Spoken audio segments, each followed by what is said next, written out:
यवतमाळ जिल्ह्यामध्ये गेल्या आठवड्याभरापासून सुरू असलेल्या पावसामुळे शेतकऱ्यांना दिलासा मिळाला असून आतापर्यंत सुमारे 80% पेरण्या पूर्ण झाल्या आहेत। जूनच्या तिसऱ्या आठवड्यापासून जिल्ह्यात 135 मिलीमीटर पावसाची नोंद झाली आहे। वणी, मारेगाव आणि झरी जामणी या तालुक्यात जोरदार पाऊस झालाय, तर काही भागात रिमझिम पाऊस पिकांसाठी पोषक ठरतोय। मात्र दिग्रस आणि आर्णी तालुक्यातील मुसळधार पावसामुळे नदीकाठच्या शेतांमध्ये पाणी साचून पिकांचं नुकसान झालंय, तर काही शेतकऱ्यांवर दुबार पेरणीचं संकटही ओढवण्याची शक्यता आहे। गेल्या आठवड्याभरापासून सुरू असलेल्या पावसामुळे नदी काठावरील जे शेत आहे त्यामध्ये पाणी शिरल्याने शेतपिकांचे मोठ्या प्रमाणात नुकसान झाल्याचे आपल्याला पाहायला मिळत आहे। यंदा जिल्ह्यात जूनच्या पहिल्या आठवड्यात पावसाने दडी मारली होती।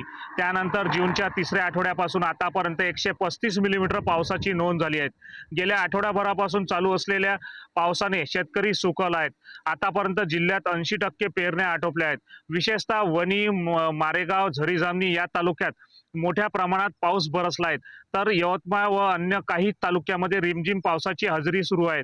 मात्र हा रिमझिम पाऊस दिवसभर सुरू असल्याने शेत पिकासाठी उपयुक्त ठरत आहेत।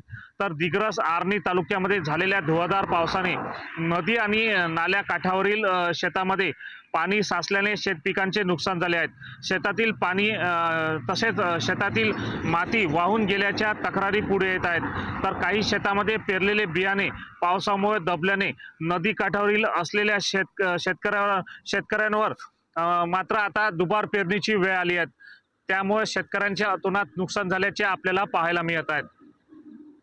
दीपक शास्त्री, पुढारी न्यूज, यवतमाळ।